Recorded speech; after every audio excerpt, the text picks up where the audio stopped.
Oh, what's the people know about Chinese railroad worker, huh? Mhm. People should know the significant contribution of the Chinese railroad worker did. They helped to complete the Transcontinental Railroad.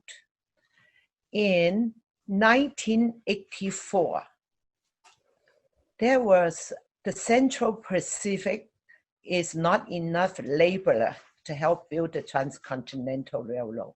Somebody suggests that, why don't you hire the Chinese to work? But the people say, the Chinese is so little, they are unable to do the job. But Leland Stanford said, he said, the Chinese, they can build the Chinese, they can build the Great Wall. Of course, they can build the railroad. So they know the Chinese is a hard worker. So they hired 12,000 more Chinese come to work at the Transcontinental Railroad. Yet, at the most, is up to more than 80% of Chinese railroad worker to work in the Transcontinental Railroad. I did learn about the Transcontinental Railroad. I learned most of my stories, though, from my mom. And it was her side of the family who comes from the line of our ancestor who worked on the Transcontinental Railroad. And I just remember stories from my mom and my grandmother, and they're just like little stories that are integrated into a day's conversation. So there was nothing like, let's sit down, dear daughter, and let me tell you the story of your great grandfather. There was very little of that. When I grown up in China, I never heard about Chinese railroad worker. Now, I heard about people go to American digging gold. That's the only thing I know. So the first time Chris invited us to go there, and with you and Margaret, Michael, and Max, and Karen too, right? So that was very exciting. I could not believe it. There's a Chinatown. Wow, there's like thousands of people living there. Until I saw those pictures, the train station had turntable, all that. It was so amazing.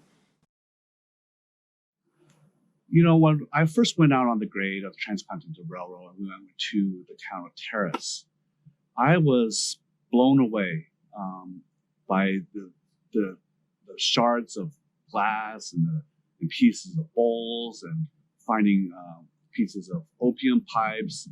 But I think what really moved me the most was seeing that the Chinese railroad, were living by the garbage dump. And those are early signs of segregation. And that's what kind of really moved me in terms of knowing that regardless of how much they contributed to the railroad and how much they were contributing, not just building, but maintaining the railroad, that they're always segregated. They're always going to be seen as strangers to this country.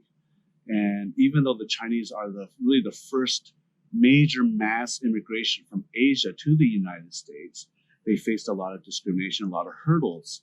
And even though I'm not a descendant of a Chinese railroad worker, I recognize the plight that they went through paved the way for other Asian American immigrants. And, then we see similarities of treatment, parallel similarities that happen in different periods of time. So that's really what struck me the most. Knowing the racism they endured because of the stories that I would just hear from my mom and grandmother, and it was always the context of which was in the racism and discrimination that they themselves were continuing to face. And I, as a child, I didn't really understand that. I understood that I was different than than my friends, and what that meant to me growing up, and me and my family, my siblings, and how that shaped my development in terms of negotiating my worlds, and that's plural because, I'm in one world in my house, and then I step outside and I'm in a different world that I negotiated, that me and my siblings and my cousins and other Chinese and Asian friends, that we negotiated outside of our our door. And so the stories inside the house had to do with taking care of one another. They had to do with belonging and belonging with one another. And it's sad that we lost so much history, so much of our artifacts, because they were not deemed as important.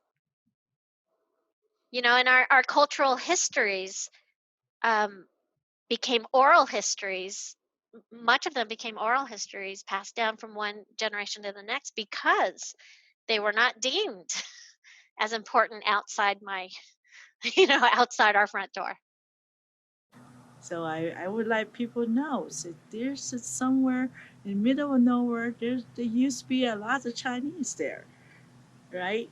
So yeah, just people need to know. The history sometimes just some parts get lost. So we had to find them, get them back.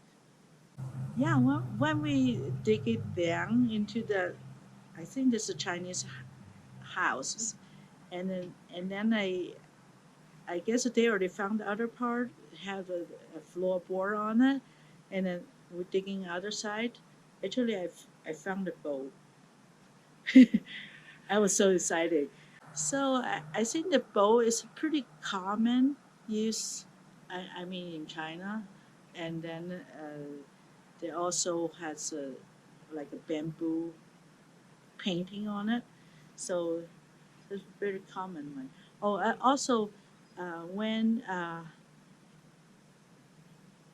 Ken Cannon and group found a piece of uh, I think um, cup, wine cup. You can, yeah, they have a Chinese writing on it.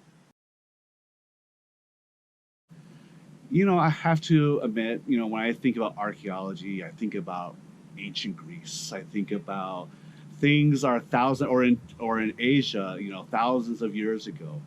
And by going through this, I say, even more recent history is absolutely important.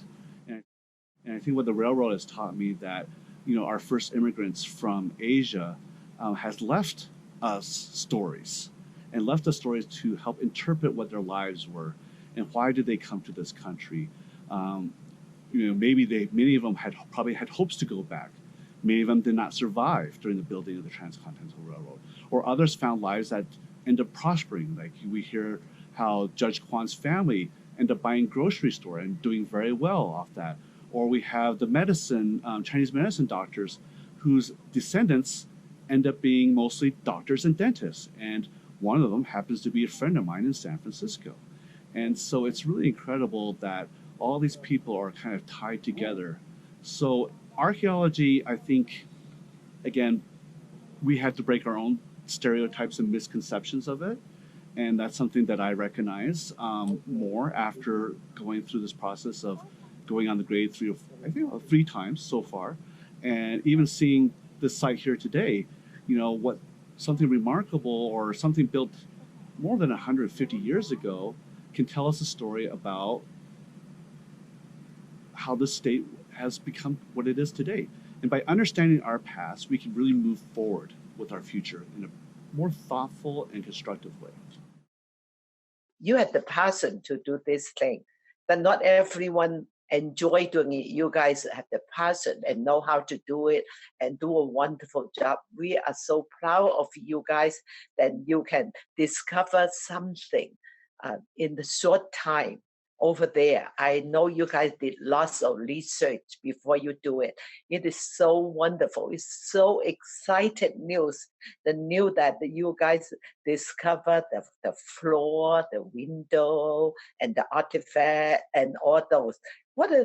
How wonderful news. We are so happy that someone is doing all this 150 years later, our ancestors being recognized.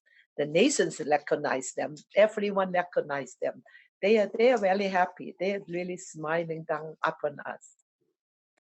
I think that our ancestors are very grateful for the acknowledgement of their contribution, the hard work, the sacrifice, and the labor, building of the Transcontinental Railroad. It has been 50 years. They were faceless. They are nameless. Now, they should be less in peace. And the nameless have a name recorded in the history.